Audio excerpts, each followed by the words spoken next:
So this is a presentation on working collaboratively with patients to understand and reduce their risk of violence. The presentation aims to provide an overview of the background knowledge regarding the Identifying Risk Programme, to introduce the concept of collaborative risk assessments and transparency with service users, to discuss the treatment aims of the intervention, how they're achieved, and the theoretical models that underpin the programme. We also aim to demonstrate the facilitation and the delivery methods, to discuss the outcome measures and effectiveness of the programme and the future of the Identifying Risk Programme. So this notion of collaborative risk assessments within practice with clinicians and service users was supported in the research by Dr. Adrian Cree and Amy Horsted at Farmfield Hospital. They developed a psychoeducation group called Safety Planning, aimed at increasing patients' awareness of risk assessments. Following on from this idea, the Identifying Risk Programme has aimed to further develop this intervention by combining several different models within delivery to help patients' understanding of their risk behaviours and risk factors associated with violence. The further developments were made as it was thought that providing patients with information was not enough. Rather, it was thought that it would be more effective to introduce practical elements to the group to enhance learning. In line with this, it was also agreed that in order for patients to reduce their risk of violence, they need to have a good understanding of what their risk factors are.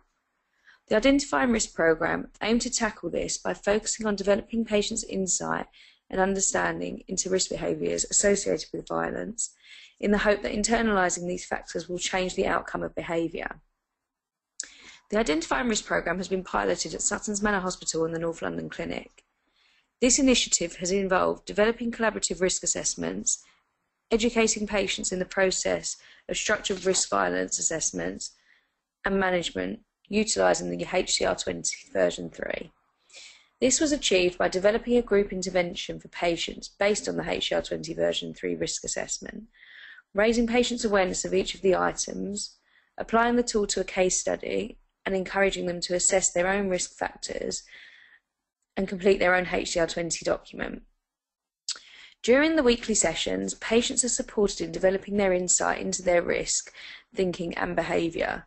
This is delivered using a range of mediums, including discussions, interactive exercises and handouts. After the completion of the pilot, the development of the collaborative risk assessment CQUIN came to part. This further supported the need for this intervention and highlighted a gap in the market. This intervention aims to fulfil the requirement of a provision of an education training package for patients around developing their understanding of risk assessments and how to manage their risk factors. This concept of working collaboratively with patients is a notion that has gained significant attention over recent years, particularly within research. Although the shift towards a consensus model has begun to be rolled out across psychiatric hospitals, currently very few service users are actively involved in their risk assessments and in developing their own risk assessment plans. With regards to the shared decision-making model, often with service users there's a problem which needs to be solved, and there are a set of possible options. By using the expertise of more than one individual, it automatically increases the effectiveness of the decision made. When linking this directly to service users, it seems ethically incorrect to make decisions, particularly regarding individuals' future plans, without their involvement. As a result, the development of the Identifying Risk Programme was due to the identification of the lack of collaborative risk assessments and transparency within the clarification and management of individuals' risk behaviours between service users and clinicians. It was thought that the gap could be filled with the Identifying Risk Programme. Previously, very few service users were actively involved in their risk assessment process and did not contribute to any of their risk assessment plans. Within the Department of Health, Best Practice in Managing Risk Guidelines, a shift towards a consensus model was highlighted. They advised that a collaborative approach involving service users should be used in the risk assessment process. The need for this collaborative approach has also been demonstrated through the HCR20 version 3. This version highlights that the minimum requirement for the completion of this tool is that the person being evaluated is interviewed. This tool also suggests that the absence of service user involvement can limit the information gathered and therefore decrease the accuracy and validity of the assessment that you're actually completing. Another main aim of the intervention is to improve knowledge and understanding into risk assessments. It's hypothesised that if patients are educated in the concept of risk factors for violence, hopefully they will internalise this, and which will then influence their behaviour and in turn reduce their risks.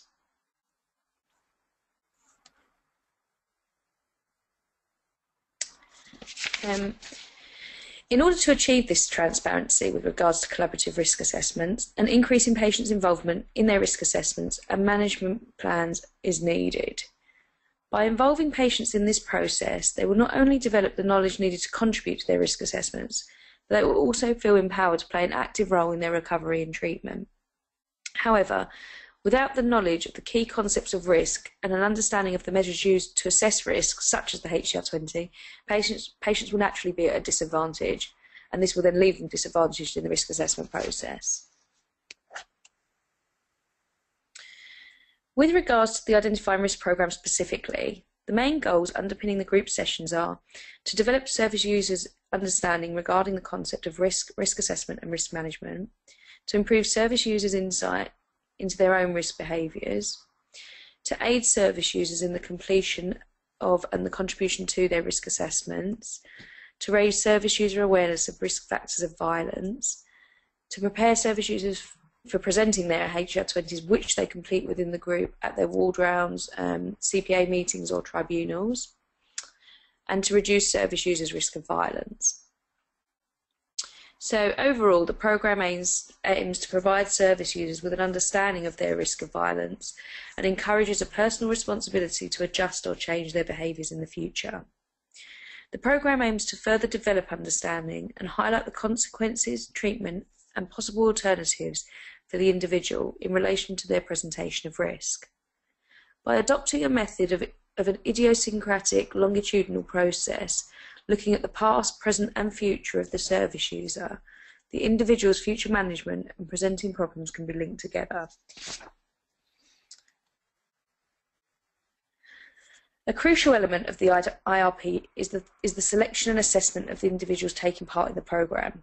Research has shown that non-completers of programmes are at a higher risk of reoffending than individuals who have not entered treatment at all. Therefore, in order to reduce the likelihood of dropout, it is particularly important to ensure that the right individuals are allocated to the programme and the targeting is appropriate. So with the Identifying Risk programme, the selection and assessment is recommended for individuals who are currently detained within secure settings, detained under the Mental Health Act, and have a previous history of violence. In accordance with the risk-need responsivity model, those presenting with the greatest risk of violence, according to their HCR20, which is completed by the clinicians, will be prioritised for the programme. It is also important that those selected for the programme have a basic level of reading and writing and are thought to be stable enough in mental state to participate safely within a group environment. During the assessment stage, the assessors are encouraged to gather information that helps to identify the suitability of the individuals before they are recommended to attend the programme.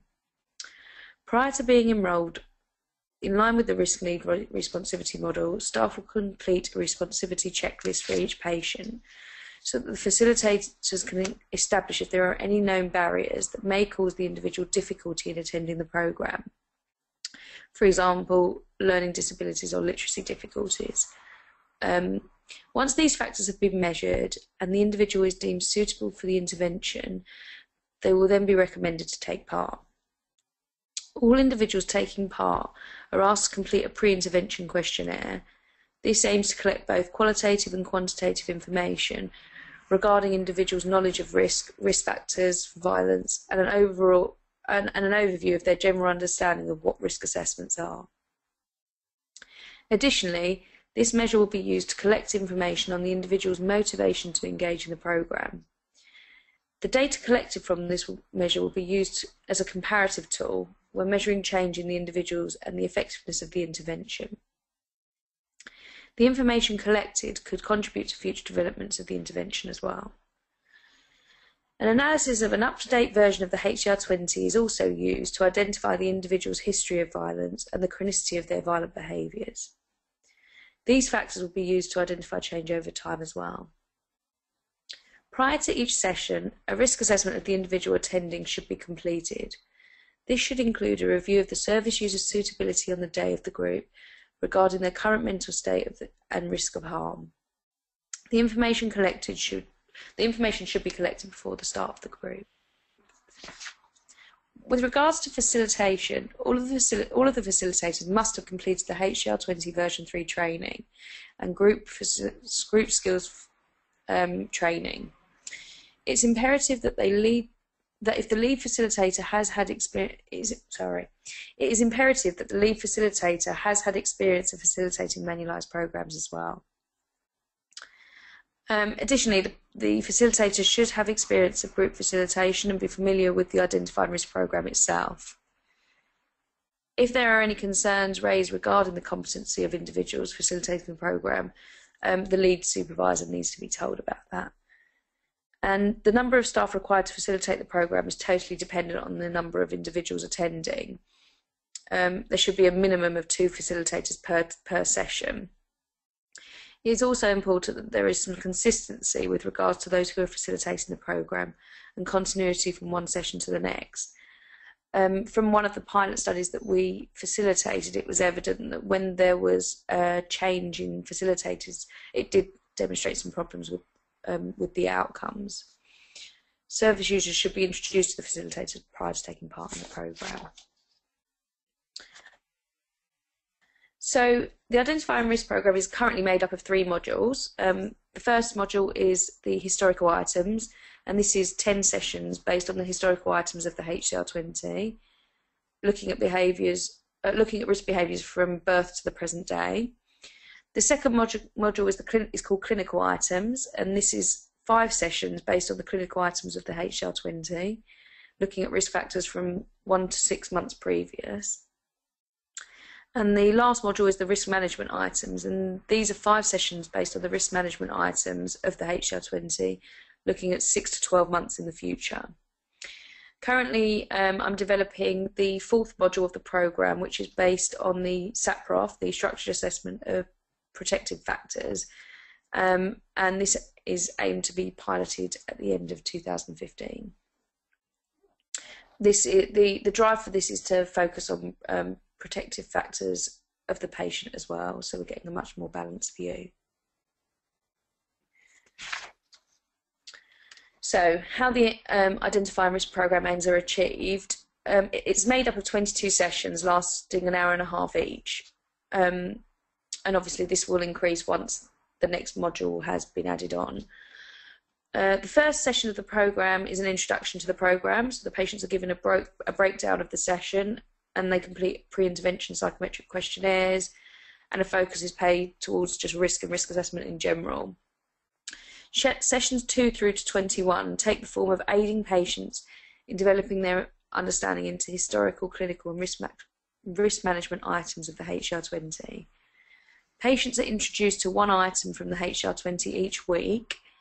Then they are asked to complete an activity or a task that aims to develop their understanding into this item.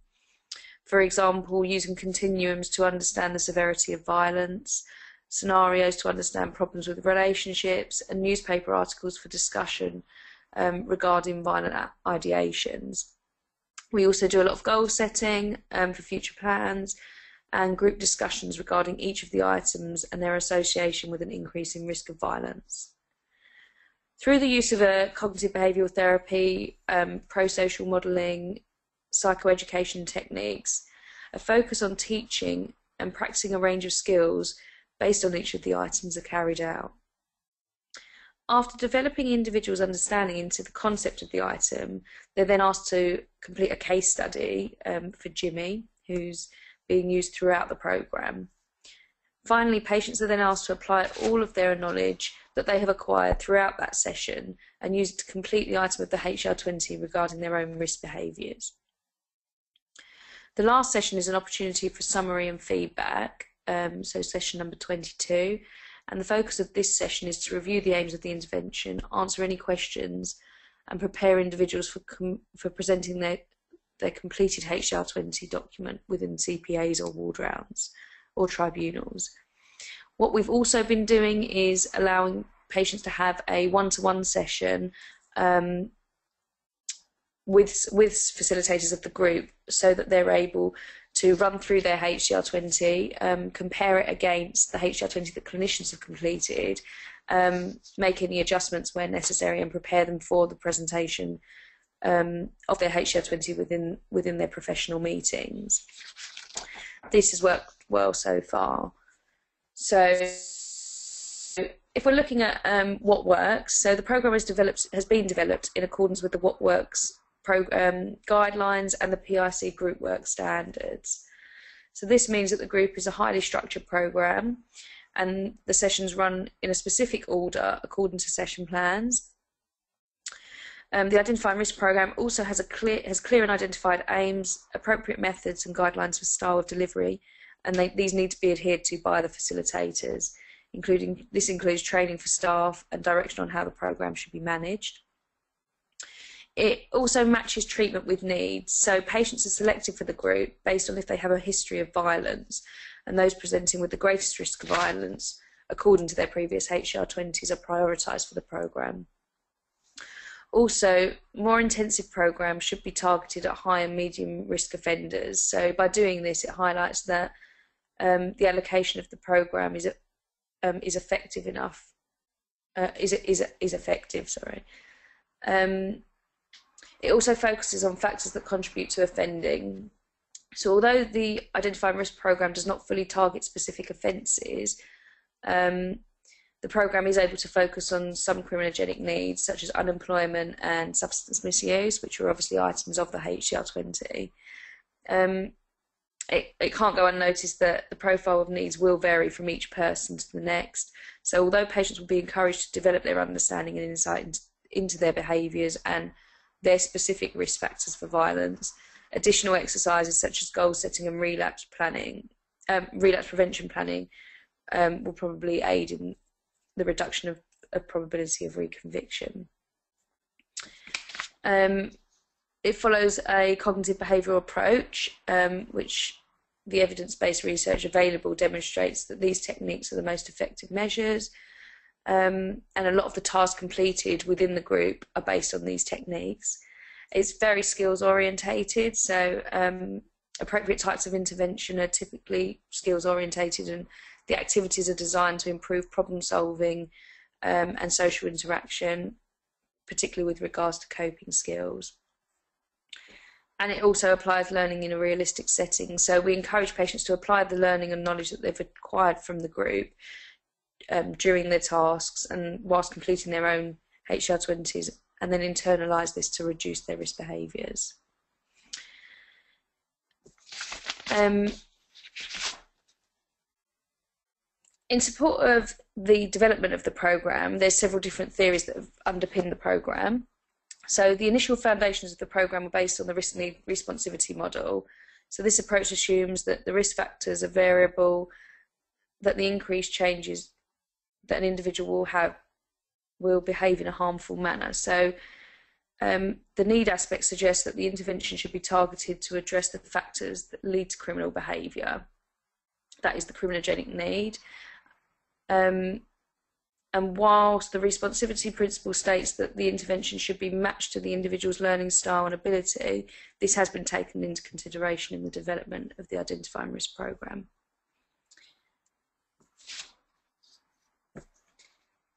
The programme is also underpinned by a psychoeducational model, so the different activities that are completed are psychoeducational, and we also look at pro-social modelling, so we promote pro-social modelling and in terms of the way that their skills are targeted on the programme to their everyday life. Again, it uses a cognitive behavioural therapy model and the recovery principles. So with regards to outcome measures, all individuals taking part in the intervention are asked to complete a pre-intervention questionnaire. This aims to collect both qualitative and quantitative information regarding the individual's knowledge of risk factors for violence, and an overview on their general understanding of what risk assessments are. The individuals are also asked to complete one psychometric questionnaire during the first and last session, which is the University of Rhode Island Change Assessment Scale. And by repeating the measures before and after, the intervention will be able to generate information of change over time. The service users HDR20 completed by the clinicians is also used as an outcome measure, and the individual scores generated from the coding will help to establish change. And also, facilitators use the modified over-aggression scale. So this looks at the individual's behaviour in terms of verbal aggression, physical aggression, self-harm, and property damage before, during, and after the programme, so that we can look at any changes to the behaviour. So with regards to effectiveness of the programme, it's still in the fairly early stages of development.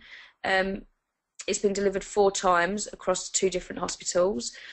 13 patients at Suttons Manor Hospital have been able to complete their own HDR20 fully and have presented it within their CPA meetings. They've self-reported feeling more in control of their own recovery by being able to have their say in risk assessments. And 2 patients are still currently in the process of preparing their HDR20s ready for their CPA meetings.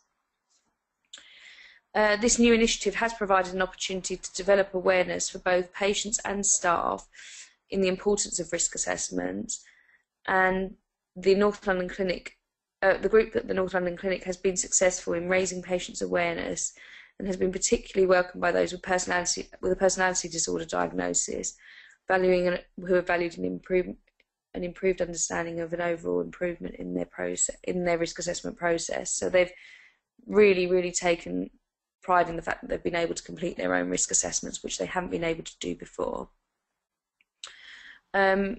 It's definitely increased transparency across both hospitals, ensured that a combined perspective is shared in patients' meetings, such as tribunals and ward rounds and CPA meetings.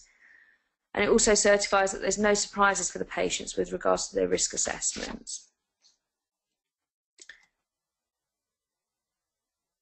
So with regards to the future developments for the programme, the new and developed intervention is currently being delivered again at Suttons Manor Hospital and plans to be delivered again at the North London Clinic.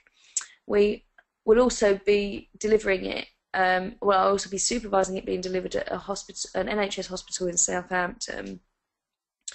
Outcome measures will be obtained from all of these in order to continue to analyse the effectiveness of the intervention, and programme feedback forms from service users will continue to be used to kind of gain an understanding into how they feel the programme's going on and how effective they feel it is.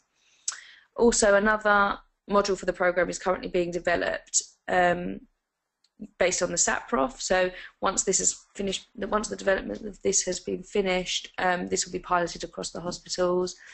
And a train the trainer course has recently been developed, which has been rolled out within an NHS hospital in Southampton and can be rolled out across other PIC hospitals. Okay, so there are my contact details if anybody would like some further information on the programme. I do have a delivery manual, a facilitation and theory manual, and a service user workbook, which are able for review. The service user workbook is given to each of the patients at the beginning of the programme, and they use this to work through each of the sessions. It's also used as a good reference for them to go back and see the bits that they've missed out. And one thing that we found really effective within the programme is, after patients continue to develop their understanding into each of the item, they often want to go back and change some of the responses that they've made to their HDR20 items, which we provide time to do within the programme.